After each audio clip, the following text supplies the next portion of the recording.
listening to Rootbound, a podcast about plants for when you're stuck inside.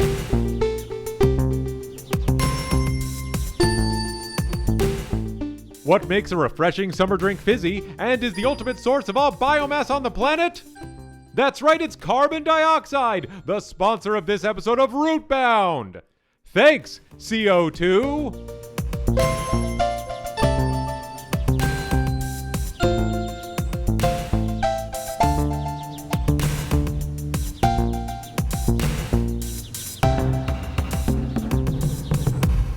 Hi everybody, thank you for listening to this episode of Rootbound. I am the host of the show, and my name is Steve. Rootbound is the podcast about plants for when you're stuck inside, and each week I invite a guest who joins me on the show to share with us all about a plant that means something to them.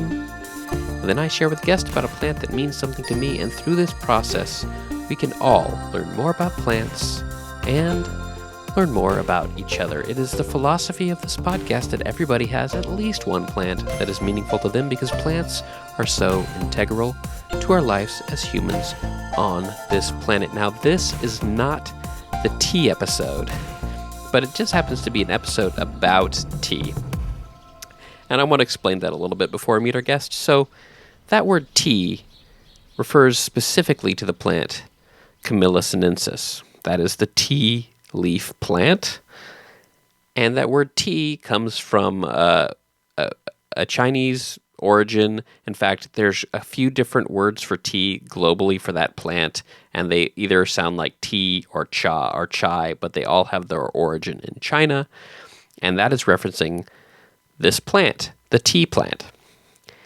But what I was wondering, because we're not talking about that plant today, this is not the tea episode, we're talking about some other plants that we make tea from. And I had this thought of why do we refer to every plant that we steep in hot water as tea, when tea is this specific plant and the original name from China means that specific plant. It's kind of interesting because, I think humans have been dunking plants in hot water for a long time, and people in places in the globe that did not have access to tea were still making tea in English by dipping various herbs in water and drinking the result. So I try to do a little research here, and this is what I have discovered. I think it just has to do with the fact, particularly in English here, I was speaking about, that tea was so popular amongst the British and in the Americas that that word just took over the meaning to steep something in hot water. And this didn't happen until fairly late. The tea didn't become a really daily drink in England until the early 1700s, and it took a long time for it to really take over from that. And so there was people who were drinking other kinds of teas, not calling them teas. And I was wondering about that as well. What were the words we used in English and other languages to refer to these drinks where we dip plants in hot water?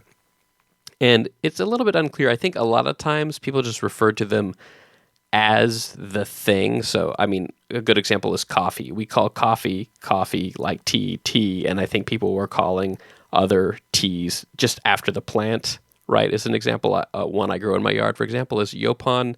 That word actually comes from an indigenous word that referred to the plant itself. Yerba mate is actually similar. Yerba means herb in Spanish, but mate is related to an indigenous word that means the plant itself. At least that's the way I understand it. So I think a lot of times we're just doing the same thing we do for tea for the other plants, calling them the thing they are. But there's also this word you may have heard when thinking about herbal teas, and that's what we're talking about today, is herbal teas, which in general just means teas that are not made from the tea plant.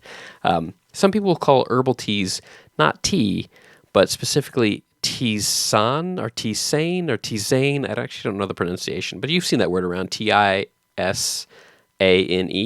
And I thought for a long time that was just a fancy way to say tea to differentiate herbal teas. Those are teas and these are tisanes. I thought it was just fancy. But it turns out that word tisane actually has a completely different etymological origin. So even though they both have that word tea in them, Ti, or T, that sound tea, they have completely different origins. And tisane actually comes from Greek through to French into English, And originally it referred to a drink made out of peeled barley, and that word tisane refers to that drink. But eventually it became a reference to any general medicinal drink, so tea. And then it kind of fell out of favor for a while, but in the 20th century it's reintroduced to France specifically to differentiate herbal teas from tea. And so it was a kind of interesting kind of like a roundabout way that we use that word tisane now, because it was originally referring to tisanes, those herbal teas, and then it kind of came back because of how dominant that word tea became in many languages around the world. So that's what I found out about that origin of tea. I thought it was pretty interesting, but just one way we can be always clear about what we are making is that these are infusions, herbal infusions with water, essentially, is the technical way to talk about it, is you're, putting the herb in water, so it is an infusion. So if you want to get technical, don't ask for tea, ask for a tisane, or an herbal infusion of whatever you would like. So yeah, that's my little rabbit hole about tea, and with that, let's meet our guest. And I'm going to take tea and take a sip of it and spit it into each and every one of your mouths. Oh, it'll burn me, but it'll burn you twice. Burn me once with tea, shame on me. Burn you twice in your own mouth, shame on everybody involved. Hi, Audrey. Thank you for joining me on this episode of Rootbound. Hi, Steve. Thanks for having me back. It's great to have you back. Yeah, it's been over a year. I can't believe it. I know. Crazy. Time flies. Indeed. Do you have a plan to share with us today? I do. I am here to talk about chamomile today. Oh, wonderful. Coincidentally, actually, I knew you were going to say that. So I have some chamomile tea right here.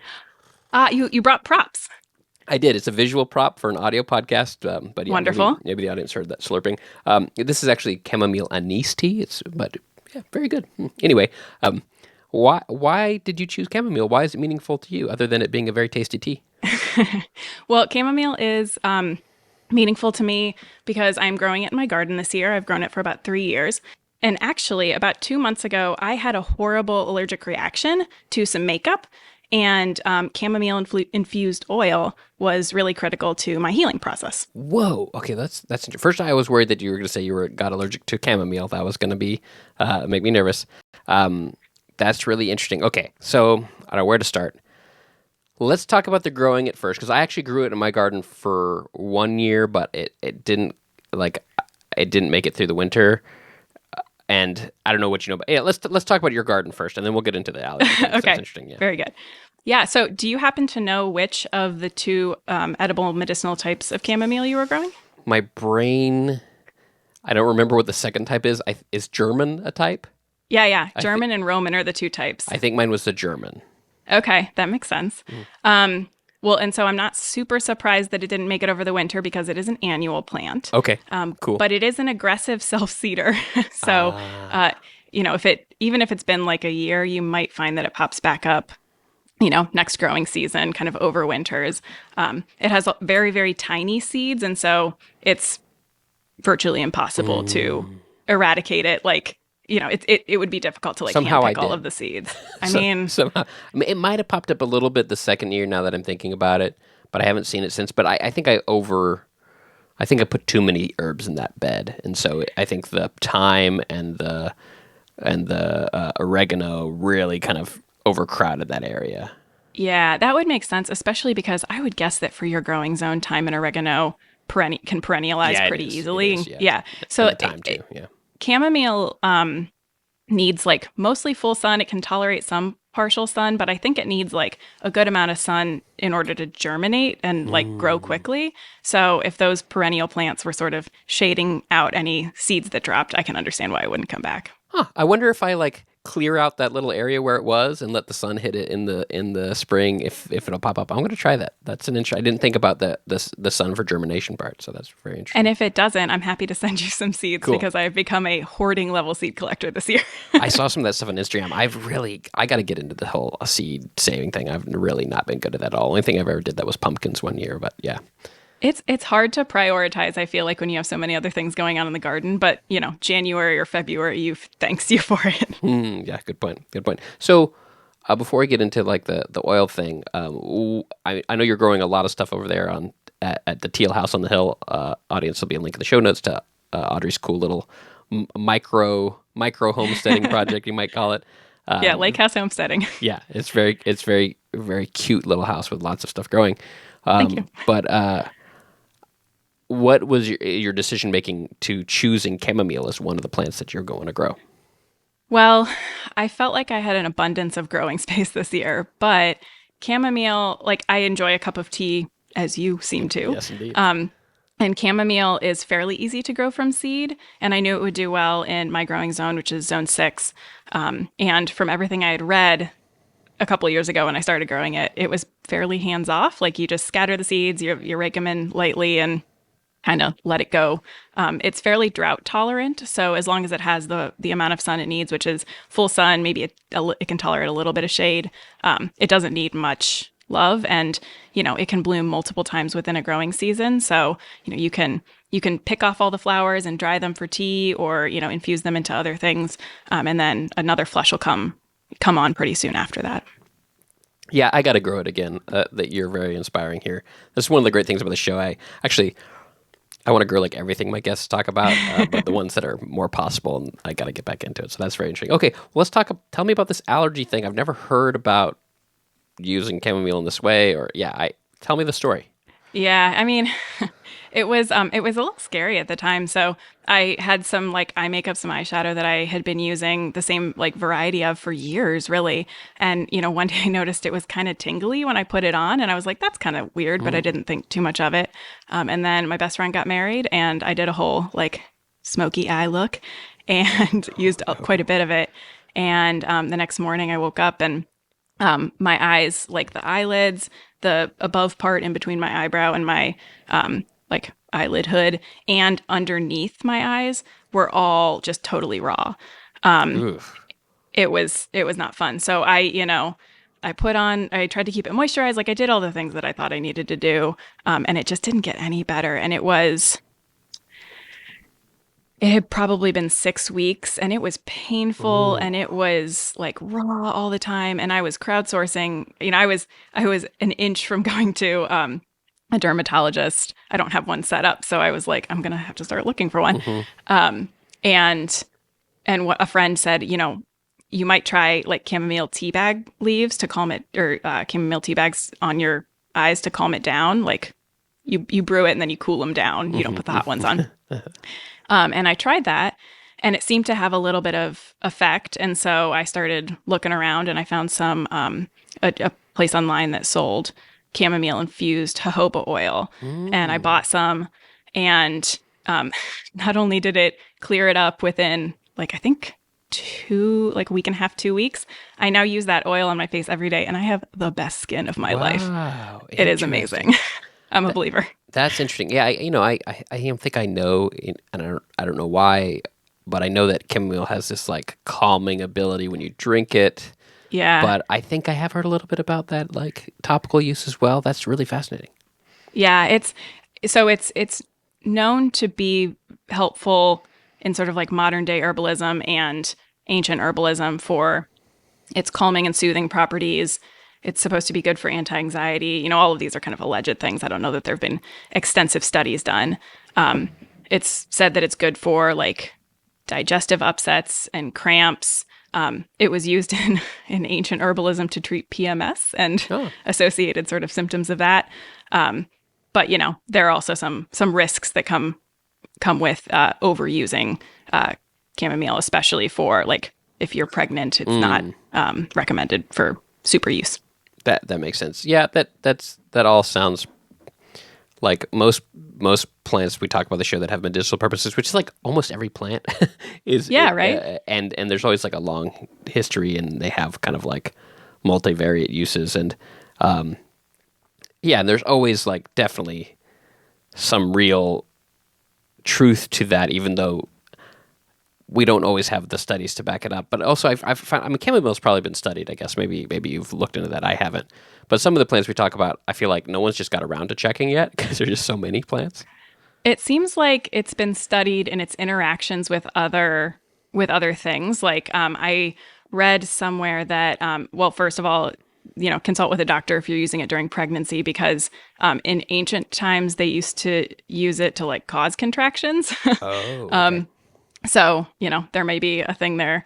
But then I also read that it can negatively interact with non-steroidal anti-inflammatory drugs, like certain ones. And it's not recommended if you're taking aspirin regularly. So, that's good to I know. think there are some things that, if you're taking it in large doses or you're drinking it multiple times a day, there could be things to consider there. Yeah.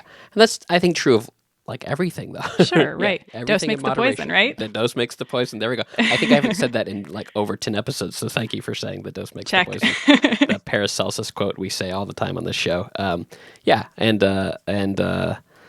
Dose makes the poison, and what was the other thing I was just about to say? Everything in moderation, right? Yes. Is also key, and what that moderation has to do with the dose. Yeah, right. Understand. That's very interesting. Cool. Well, do you have any other fun facts and dazzling details about chamomile? I do. Well, so there are the two different types that are edible. It's actually part of the daisy family, which I'm going to butcher the Latin name, Asteraceae. Asteraceae, yeah, or Asteraceae. Yeah, I think I pronounced that a lot in the episode a long time ago. So that family, and chamomile is the common name for more than 18 plants. Usually it's 18, sometimes it's 20 plants in that daisy family. The two we think of are the German and the Roman. The German is interesting. It's also called blue chamomile because the essential oil, if you extract it, is blue. There's a compound in it that I'm sure your wife would know how to say better than me, chamazoline, maybe, that makes the essential oil blue. So I thought that was very interesting. And I looked up the etymology of it because I know you love etymology. And so chamomile is derived from the Greek for earth apple because the Greeks thought that it smelled like apples, which I can kind of see a little bit. You totally just answered a question that I had in my brain when I was making this tea, and I was looking at the package, and it also had the name in Spanish, and the name in Spanish is manzanilla, which would mean little apple. That makes sense. And I was like, why? And I was like, I guess maybe it kind of smells like an apple, but it probably just links back to that original that name. Latin root word. Yeah. Interesting. That's really cool. I'm looking at the Wikipedia right now, and that's super fascinating that the Roman and the German, they're not only different species, they're in different genuses. Yeah, yeah. And, it's sort of competing evidence or competing claims as to which one is better for things like teas and tinctures and infusions and all that. And I think there are different camps, but yeah. And in fact, interesting dichotomy. Other species here. Wow, this is fascinating. There's a list. I think it's not all 18 on the Wikipedia page, but there's 1, 2, 3, 4, 5, 6, 7, 8 different genuses here that are all called chamomile in some way. Yeah. Super just shows how loosely tied together some of these constructs are. Indeed, that is so fascinating. Also, I mean, the Asteraceae family is really fascinating because there's a lot of similarities in the way things look, but they can also be very wide apart as far as the actual genus, which is pretty interesting. I think it's because such a big genus. There's been just tons of evolutionary churn in there. At least that's completely just from my own brain, but I think that makes sense. That makes sense. Yeah, for sure. I have just a couple more fun facts if you'll have me. Please. So chamomile is the national flower of Russia, which I thought was interesting. Yeah. It does sort of hail from that area of the world originally, but it has been made wild in Britain and the UK. And like all good things, it has a cool British spelling, which drops the H. Oh, so I thought that was interesting. I don't think I've ever seen that before, but I'm seeing looking at Wikipedia right now. Interesting. Yeah, no H. I guess it was superfluous. Yeah. It's always so funny between American English and British English, where the efficiencies decided to be made, right? Because like we say herb and they say herb, right? And that makes sense. And there's other places where like it's opposite as far as like who's being more efficient. I don't know. It's very interesting. We got silent H's hiding all over the dang place. Indeed. And then I looked up some non-traditional uses for chamomile. And the ones that I found that I thought were fascinating were as hair dye, as flavoring in beer, Oh, as that would be. Oh, I've never had that before. I'm gonna I look for some know. chamomile beer. That would It be sounds awesome. delicious, right? Like a nice light lager with a little hint of chamomile. Mm-hmm. Yeah. As a component in herbal cigarettes, as a Okay. replacement for traditional grass lawn, and to repel mosquitoes. So if you Very grow it next interesting. year, you can do all those things. That would be good. The grass lawn thing is interesting. Oh man, that is kind of cool. Because it would die back in the winter, but then it would reseed, and that's interesting. I feel like the weeds in my yard would probably outcompete it pretty quickly, but that's interesting. I wonder if I don't know if you know this off the top of your head, and if not, it's okay. We always are not afraid to tell the audience to Google it. Is there anything we call chamomile that is native to the North American continent? It didn't seem like it based on, I focused most of my research on the two that were edible medicinal. Maybe some of the other, 16 that we call chamomile could be, but those two specifically were, while they're naturalized in North America, did not seem to be native to North America. Also, not like, I know the question of what is invasive is also something you grapple with a lot. Complicated question. Right. Indeed. So did that wrap it up with chamomile? That's all I came with. Can I make you some tea? Yeah, sure. All right, we have green tea, detox, and chamomile. What did you call it? Chamomile. Excellent. Well, thank you for sharing about chamomile with me. Do you mind if I share a plant with you? Please do. All right, so we're talking about tea that we grow in our own yard. And I was like, I think I did all the teas that I've grown, but I haven't. And this one, it's also like chamomile. I grew it for a couple years, but then it just hasn't come back. And this is lemon verbena, or lemon verbena, sometimes people say. And have you ever grown verbena? I'm going to say verbena. I like saying verbena. I did grow it. I grew it last year. I did not grow it this year, and I kind of miss it. I have some dried in the pantry still that I've been sort of picking off of, but yeah, not this year. The smell when you grow it yourself is just unbelievable. Like, I you know, you know. can get it, and I think you expect a tea to smell really strong, but like even like the fresh leaf, oftentimes like fresh flowers or fresh leaves aren't as strong as when they get dried. But even Yeah. the fresh leaf is like the lemon smell just hits you in the face. Another one that repels mosquitoes for that reason. That's on my list of notes. On a similar thing though, and this is super interesting, is that there's a bunch of compounds that give it its smell and its characteristics. There's three prime ones. One is called citral, and that's what gives it its super strong lemon smell. One is called nerol, which is a sweeter lemon smell, so it's got both. Okay. And the third is one called geraniol, which is, I think the name comes from geranium. That makes sense. But that one is a honeybee attractant. It's actually present in the honeybee like scent pheromones. And so some people will use lemon verbena essential oil as a swarm lure if they're a beekeeper, which I know your husband is a beekeeper. Yeah. Now, there's better things than lemon verbena because there's a few other components, and I think there's other plants that are even stronger. But like, if you're growing it, it's something you could try. But I think, you know, the science on that has really excelled, and you can get even stronger. They call them swarm lure chemicals. Yeah. But that is one, and some people use lemon verbena as a swarm lure. It's funny you mentioned that. So unfortunately, my husband's bees did not make it over the winter. It happens. And life got too busy, and he didn't order a new colony this year. Yeah. But he did have me take some of my lemongrass that I grew last year, which I think probably has similar compounds, and infuse it in some oil. And so when he like oiled up the box, or got it all back up in ship shape, he used some of that in the hopes of luring a swarm. Didn't happen, but Bummer. sounds like it's common practice. Yeah, indeed. I think I must have lured his swarms, even though I didn't use lemon verbena. But I had the same thing. Both my hives didn't make it through the winter, but I had 3 swarms just come in, but one of them was really small and didn't last very long. I think they weren't permanent. I think they just kind of breezed by. But yeah, I have 2 hives again, and I'm like, I have a kid. She's a toddler now. I was like, I'm going to stop beekeeping for a few years. It's too much.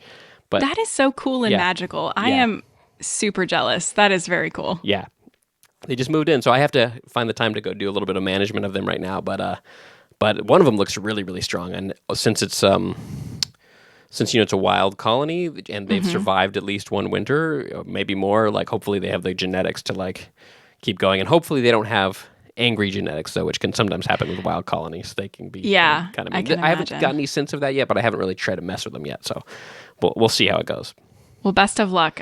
I'm very impressed that you were able to get, what, you said 3? I had 3. Well, I didn't even do anything. I just didn't take the hives down and they moved in, right? I think it has to do with that. The biggest like smell they're looking for is old honeycomb. Okay. Because a bee hive colony would rather move into a place that other bees have already lived because they know that's probably a good spot. So that makes sense. If you ever like get a bee swarm move into your wall, you want to like remove the old comb because they will. You're likely because otherwise to get you're going to get bee squatters, right? Sure. Yeah, indeed, they'll come back. So, anyway, enough about bees. I can, as you know, I could talk about bees plants for a long time. Back to plants. Lemon verbena. I said I was going to say verbena. Has a kind of interesting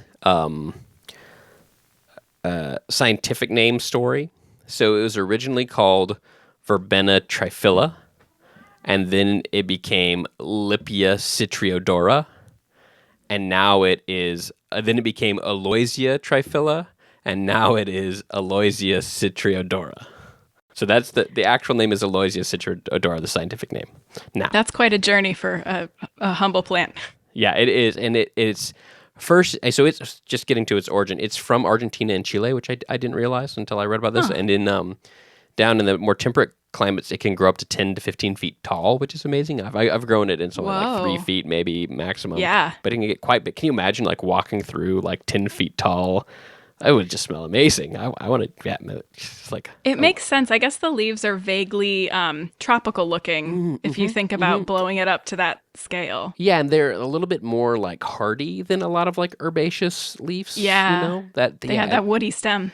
Yeah, and they were called verbena, and the name lemon verbena. First, lemon's the smell, and verbena is because there is another plant that is native to Europe that's just called verbena, and it looks similar. And so somebody was like, "Well, this is lemon verbena."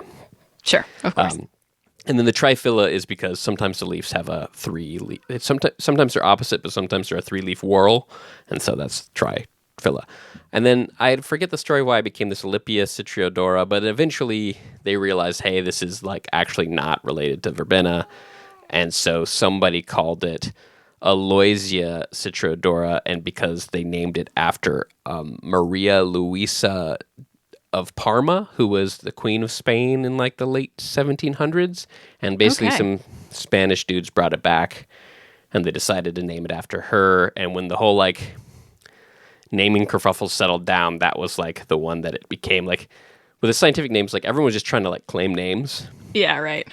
And then later there's this process of like, okay, it's really not that, it's really not that. So we go back to the earliest thing it was called that is valid for what we think it is. So so even though the name Aloysia goes back into the 1700s, it wasn't until much later that it was officially adopted as Aloysia citriodora as the Latin name. And if you Google it, you'll still find lots of references to the old scientific names as well.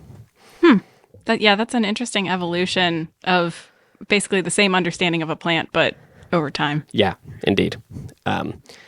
So what else do I got here?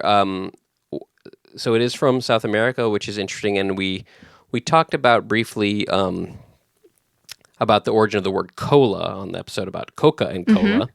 Yep. Interestingly, there's a there's a drink from Peru that is called Inca Cola, but its main ingredient is lemon verbena. No kidding. Yeah. I've heard of Inca Cola. I don't know that I've ever, had the opportunity to try it, but I didn't realize that it was related to lemon verbena. Yeah, I think it does not have any cola nut in it. I don't believe it's yellow in color, so that makes sense for the lemon verbena. It's pretty too sweet for me. I've had it a couple times when I've been in Peru, but it's I'm not a huge cola guy, and it's like on the sweeter side of colas. But yeah, it's like main flavoring profiles lemon verbena, which is pretty cool. It prefers full sun. In places that have like winters, it is going to be an annual probably. That thing's what I dealt with. But I guess I got to try this. I think you can move it inside. Oh yeah, so I guess that would make sense. As long as it doesn't have a hard freeze, I think it can be somewhat deciduous, but then the leaves might come back. Yeah. Don't quote me on that, audience, but that's what I think I understand. So that's something I might try is like instead of putting it in the ground, putting it in a pot and bringing it inside in the winter. Yeah, I thought that would be a good experiment. I bet that it would react similar to like rosemary in that way, where if you bring rosemary in more of the cold climates, you can get it to keep going year after year. Yeah, so I definitely want to try that because it's a super awesome tea, and yeah, it's got also the same kind of like laundry list of medicinal purposes going back a long time. So then the last little thing about I guess why it's meaningful to me as I grew up, but then also a few years ago now for Christmas we gave everybody this like tea blend, and that was like the primary like flavoring, and it was like a relaxing tea, which I think there was some chamomile, some of the leftover dried chamomile I had. That sounds lovely. Lemon verbena. I had some passion flower leaves in there, which aren't the best flavor, but they're supposed to be like they say it literally like knock you out if you have a lot of it. Like it's known for that. And then I forget what else I put in there, but it was like relaxing tea blend that I gave to all my family in little like mason jars as a Christmas present, which is always nice.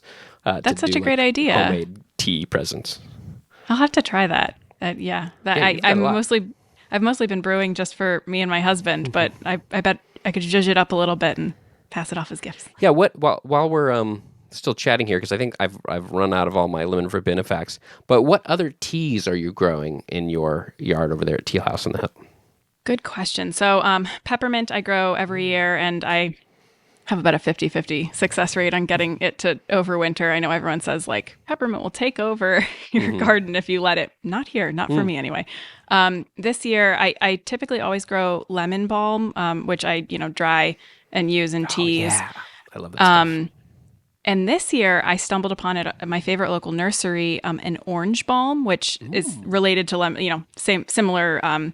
I think it's just a different cultivar of lemon balm, but it smells amazingly like orange candy or orange sherbet. Wow. And so I've been playing around with that a lot. It's like my new favorite plant this year.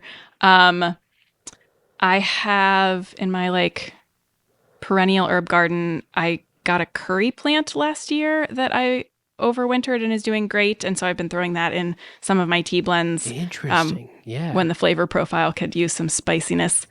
And then lavender, I'm growing calendula, which I haven't really used for tea yet, but I'm going to try to make my own infused chamomile oil pretty soon here. And I think I might throw some dried calendula flowers in there too, because they're supposed to be really good for your skin. Like there's a few different flowers that are called calendula, but the like main one, which I forget his genus, is like super strong and like maybe not super tasty as a tea.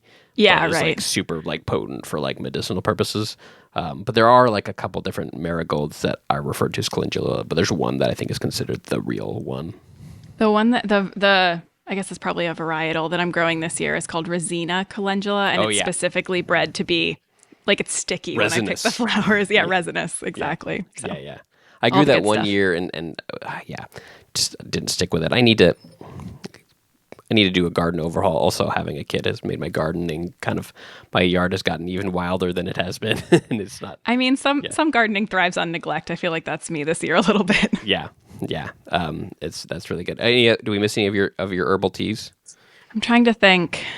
I think that's probably it. There are things sprinkled throughout that maybe wouldn't be necessarily considered tea. Like we got a valerian plant from a friend that, maybe I'll dig up the roots and play around with those, but I'm not sure yet. But that you can have the leaves of that too, or no? I think you can. I don't honestly know that much about it. Because I think that's also like related to catnip, and I think can even like be used as a catnip. Don't quote me on that, audience. Once again, Google it. But I think there's some relation there. But I know the root is like the one that pops up when you imagine super like, medicinal, various potions and stuff. It's yeah, like right. Something that you'd use in a wizard's brew. That's super interesting. I need to grow more tea. I've got right now. All I have is. I have the Yopon, which is awesome, and I'm really ready to start harvesting it now this year because all four of my plants are like pretty like good, big, and I think I'm not worried about over harvesting. And then the why am I blanking on the name of it now?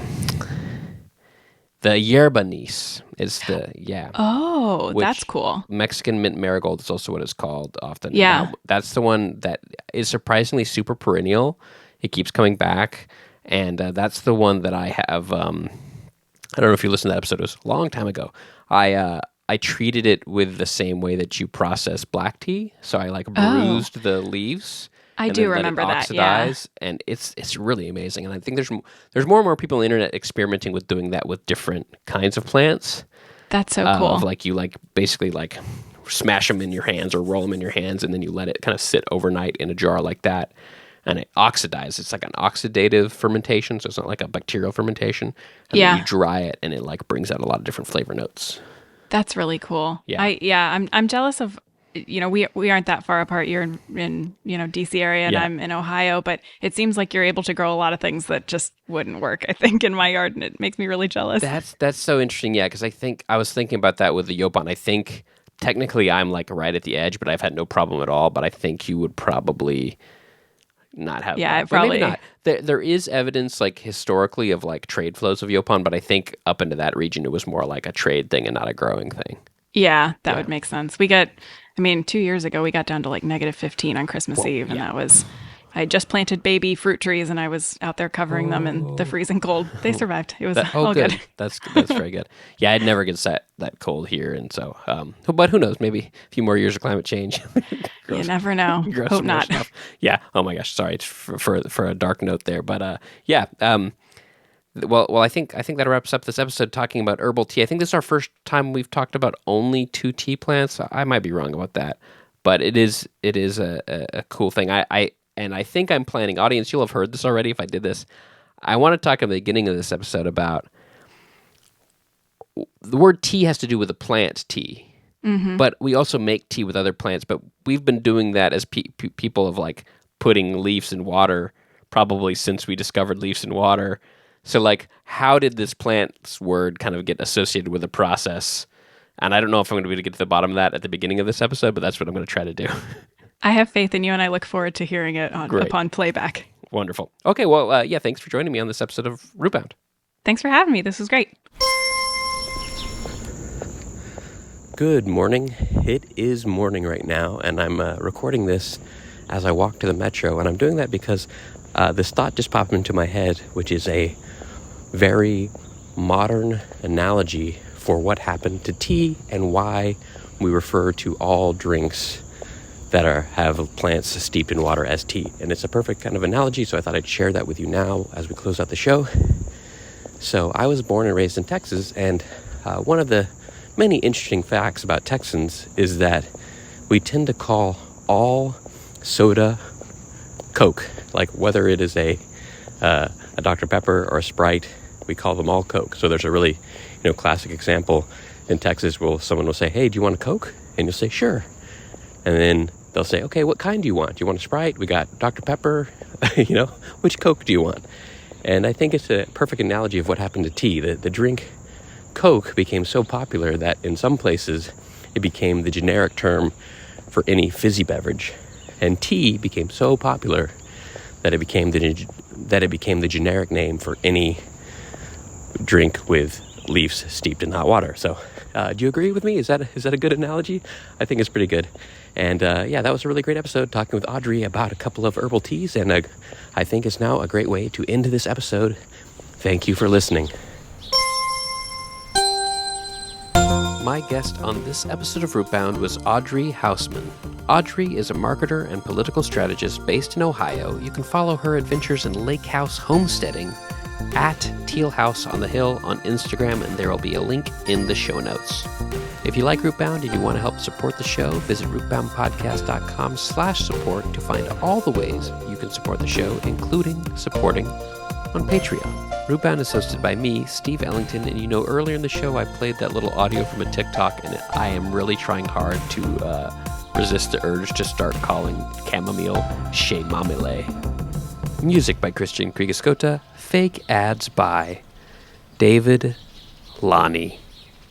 Rootbound is a podcast about plants for when you're stuck inside, but if you can go outside, sit out on the patio and have a nice cup of your favorite tea or tisane or infusion of whatever plant you choose. Hear that? That's CO2. Thanks, CO2.